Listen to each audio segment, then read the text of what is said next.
बहुत समय पहले एक घने जंगल में जानवर शांति से रहते थे। उस जंगल का राजा था शेरवीर, ताकतवर लेकिन बहुत गुस्सैल। वहीं सबसे ऊंचे बरगद पर रहता था कौवा कल्लू, चालाक और लालची। कल्लू को आदत थी दूसरों की बातें सुनकर चुगली करने की। उसने सोचा, अगर मैं राजा का विश्वास जीत लूं तो सब पर राज करूंगा। एक दिन उसने शेर से कहा, महाराज, बंदर आपकी इज्जत नहीं करता, कहता है आप बूढ़े हो गए हैं। शेर तुरंत गुस्से में आ गया और बिना पूछे ही बंदर को दंड दे दिया। धीरे धीरे कल्लू रोज किसी न किसी के खिलाफ चुगली करने लगा।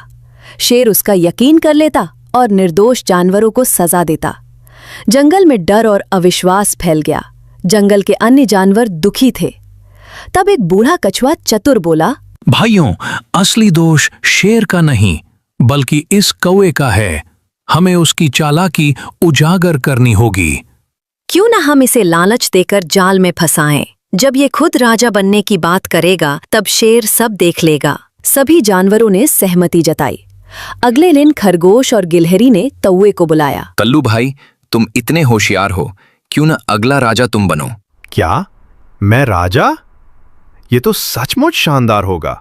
लालच में आकर कल्लू ने और झूठ फैलाना शुरू कर दिया। हिरन जी, शेर ने कहा है कि वो आपको जंगल से निकाल देगा। शेर सोच रहा है कि तुम्हें खा जाएगा। अब सारे जानवर सबूत के साथ तैयार थे।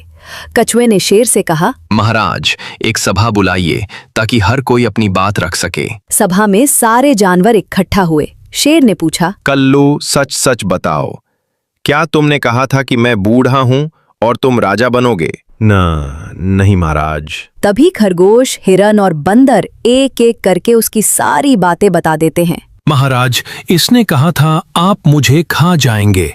और मुझे कहा कि आप मुझे जंगल से निकाल देंगे। और मुझे कहा कि आप बूढ़े हो चुके हैं। अब शेर को सच्चाई समझ आ गई। धोखेबाज, तूने मेरे कान भरकर मुझे अपनी प्रजा के खिलाफ कर दिया। अब जा, इस जंगल में तेरा कोई स्थान नहीं। कौवा डरकर कांपने लगा और तुरंत उड़कर जंगल छोड़ गया। कौवे के जाने के बाद जंगल में फिर से शांति लौट आई।